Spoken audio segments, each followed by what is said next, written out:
How many of you have heard of Mathew Owens? Mathew Owens. Who is Mathew Owens? Well, he hasn't been all over national television. I don't believe he's been discussed all over the nation. Let me tell you a little bit about Mathew Owens. Mathew Owens, as written in the Huffington Post, was beaten by a vicious mob. They say allegedly, but it's obvious. After which someone uttered the words, "Now that's justice for Trayvon," meaning Trayvon Martin, the young man killed in Florida. Alabama police are trying to track down a mob that beat a man into critical condition, leaving their battered victim with the words, "Now that's justice for Trayvon." Police said Mathew Owens got in an argument with some kids playing basketball at a court in the city of Mobile, Alabama on Saturday night. The kids left, and a group of some 20 adults arrived at Owens' front doorstep, armed with chairs, brass knuckles, pipes, and paint cans. The group, all African-American, allegedly beat him into a bloody pulp before someone uttered the words that connected the crime to the death of Trayvon Martin, the unnamed teen who was shot and killed in Florida by neighborhood watch captain George Zimmerman. It was the scariest thing I've ever witnessed, Owen's sister, Ashley Parker, told the station, WKRG. She said the perps utilized anything they could get their hands on as weapons. Cops searched the area but couldn't find any suspects. Now, we have a president of the United States that feels compelled to intervene in certain cases and is absolutely silent in others.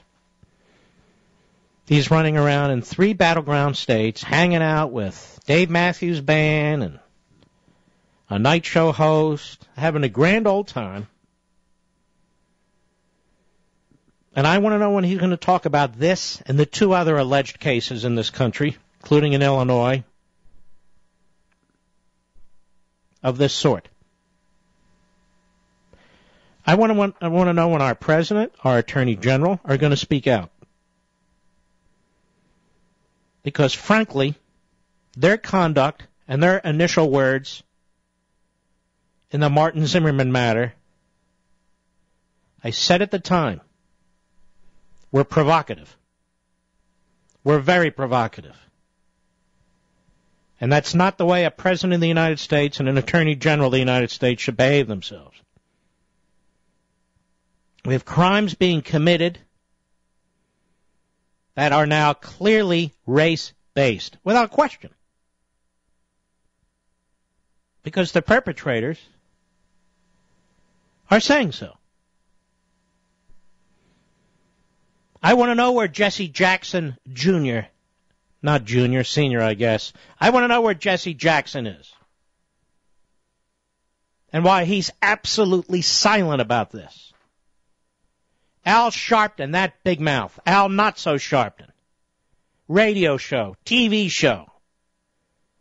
A conga line of cabinet members from the Obama administration showing up at his organization that doesn't pay its taxes on time, and neither does he.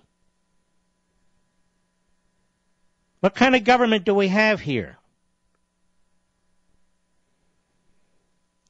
This is outrageous.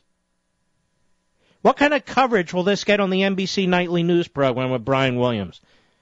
If anything, minimal. Or the ABC network news program with Diane Sawyer. Or CBS with Scott Pelley. I even remembered their names. I never watched them. What kind of coverage will this get? The President of the United States monitors cable TV news. He monitors the network news. He's a very thin-skinned man with a massive ego. He believes he's God's gift to us. So this is my question. Why are they so silent? I think it's absolutely appalling. And then on MSLSD, we have Chris Matthews. Chris Matthews, former top staffer to Tip O'Neill, former speechwriter for Jimmy Carter on MSLSD, yesterday, using that pathetic waste of a carbon footprint to promote more hate speech, as you libs like to call it. Hat Tip Newsbusters, cut 9, go. Where's he on science? Ask him. I don't know. Where's he on climate? It wasn't an issue in the primary. Okay, let's go. Well, it certainly was on the Grand Wizard crowd over there. Anyway, look, Howard. Wait, let's take a look at this. I resent that. Now, come on. Now, what is this Grand Wizard nonsense? Okay, I'm just saying the far-right party. All right, I'll relax. Ku Klux Klan, give me a break. You don't go there with me on that. Okay, great. All right, great. Okay, good. Thank you. There's none of those problems over there, all those birthers out there. Anyway, the latest NBC Wall Street Journal. That was Michael Steele correctly objecting. The Grand Wizard crowd over there. Is this a joke? Is this a joke? We had Axelrod on Sunday accusing conservatives of unleashing a reign, I believe he said, of terror or terrorism. We have Chris Matthews, all but an official for the Democrat Party, as close as you can get, working at MSLSD, the Grand Wizard Party. Let me ask you, folks, how do you like being talked about like this? How do you like being, well, smeared like this? And what in the world have you done to deserve it? And Matthews, he talks like a guy who's all hyped up on crack. He talks so fast. Not saying he is, of course. I'm just saying he sounds like it. And this is what they like at MSLSD. It doesn't get them ratings, which raises another question. If it doesn't get them ratings, why are they doing this? They're doing it because they're ideologues.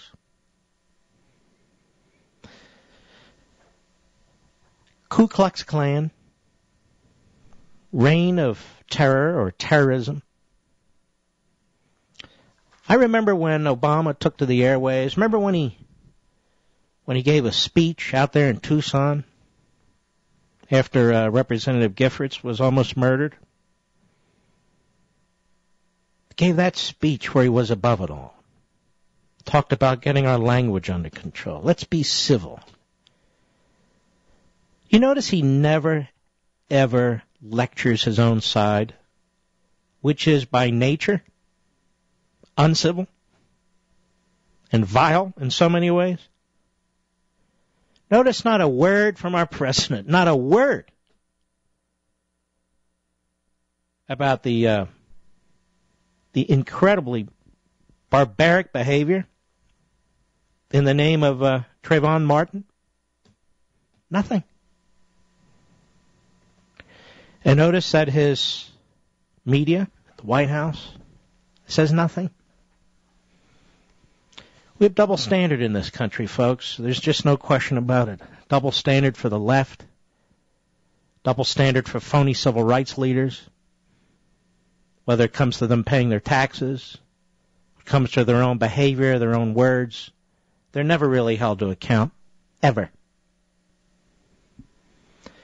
And let's be honest, certain crimes are treated differently than other crimes. Unbelievable. We have a president and policies and a Congress and a Senate, I should say, that is trying to destroy this country and rip the people apart. They really want to rip us apart. And they know the race issue runs deep. And race is the number 1, 2, 3 issue they use. They want to rip us apart based on sex. I've talked about this over and over and over again for many years. Gender. They want to rip us apart based on income. And you know what? In many ways, they're succeeding. They absolutely are. And I don't think, not only haven't we seen the last of it, we've barely seen the first of it. Mathew Owens. Think they'll find the perpetrators? Man is in a hospital today, clinging to life, and he didn't do a damn thing. It was clearly a race-based assault on this man. You can't say the same in the Zimmerman case, can you? They don't even say it in the affidavit. They say profile, but when pressed at the hearing the other day, they wouldn't say it was race-based. Did they? Here, the perpetrators themselves say it's race-based. Just thought I'd point it out as we move along. I'll be right back.